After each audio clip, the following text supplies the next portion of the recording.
తిరుమల లడ్డు కల్తీ మీద ప్రజలు ఏమనుకుంటున్నారు ఇప్పుడు? ప్రజలైతే నాకు తెలిసిన మట్టుకు నేను విన్న కాడికి నేను చూసిన కాడికి అది ఒక రకమైనటువంటి జగన్ మీద విభేదించాలి, ఆయన మీద ఒక తప్పుగా తీసుకుపోవాలన్న ఉద్దేశం మీదనే తీసుకుపోయినారని అర్థమైపోయింది.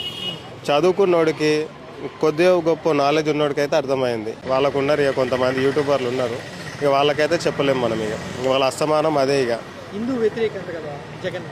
అవునా?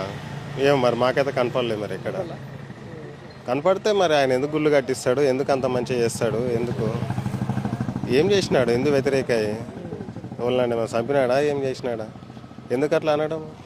ఆయన అన్నాడు 4 గోడల నడుమ నేను బైబిల్ చదువుతాను, ప్రతి హిందూ మతం గౌరవిస్తా, ముస్లిం మతాన్ని గౌరవిస్తా, సిక్కు మతాన్ని గౌరవిస్తా, బుద్ధ మతాన్ని అన్ని మతాలను గౌరవిస్తా అని ఆయన మంచిగా చెప్పాడు. ఇంకేంది, ఎవరి ఇష్టం వాళ్ళది.